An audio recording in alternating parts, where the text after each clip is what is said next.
वो गोपियां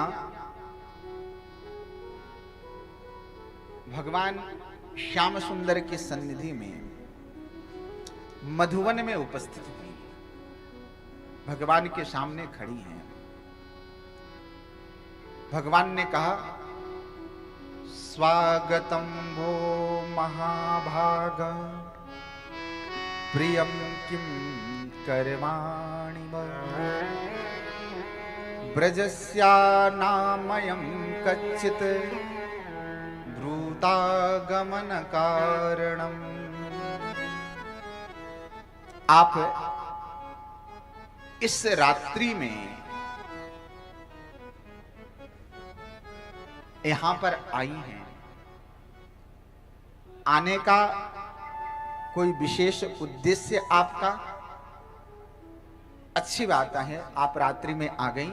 आज शरद पूर्णमासी की रात्रि है, इस रात्रि में हम आपका स्वागत करते हैं। लेकिन क्या घर में कोई ऐसी बात हो गई जो आपको इस रात्रि में आना पड़ा? गोपी चुपचाप सुन रही है और मन में यह विचार कर रही है कि ये श्याम सुंदर कैसे हैं। एक तो इन्होंने बुलाया और उसके बाद यह पूछते हैं कि यहां क्यों आई हो। मुझे तो कुछ अच्छा नहीं लग रहा है। ये श्याम सुंदर कुछ भरोसे के मुझे नहीं दिखते हैं। जो व्यक्ति निमंत्रण दे करके और बुला करके कहे कि तुम यहां पर आई क्यों। गोपी मन में अपने ऐसे तमाम विचार कर रही है।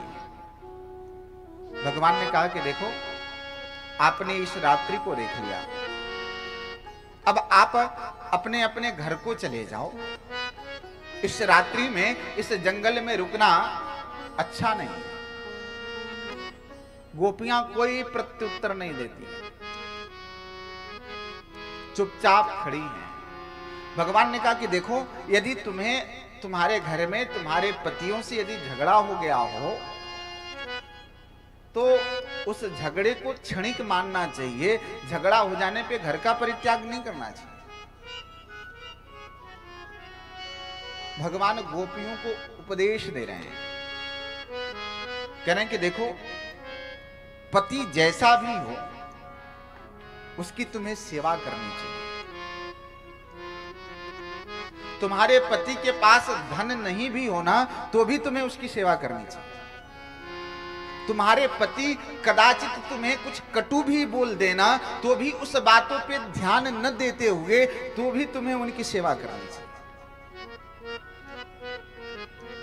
तुम्हारे पति तुम्हारे इतना बुद्धिमान न हो तो भी तुम्हें उनकी सेवा करनी चाहिए। तुम्हारे पति तुम्हारे जैसे बात करने में इतना चालाक नहीं हो तो तुम्हें कभी यह कह के उनकी अवहेलना नहीं करने का कि आपको बोलने नहीं आता। आप पीछे हटिए, मैं बात करता हूं। ऐसा कभी भी अपने पति का अपमान नहीं करना। अपने पति का जितना बन सके उतना सेवा करना चाहिए। पति यदि रोगी भी हो जाए तो कभी भी उस पति का परित्याग नहीं करना, जीवन भर उसकी सेवा करना। भगवान ने ऐसे गोपियों को उपदेश दिया, कहा कि आप सब इस रात्रि में आई, आपको आना नहीं चाहिए।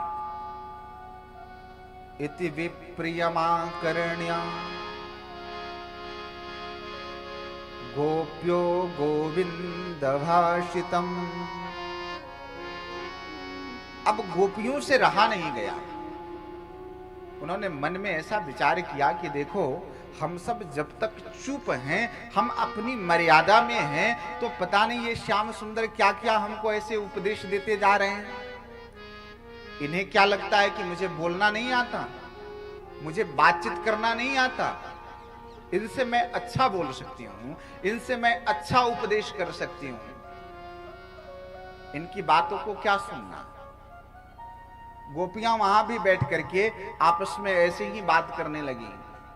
लेकिन फर्क इतना था कि वो कथा डिस्टर्ब नहीं करती थी।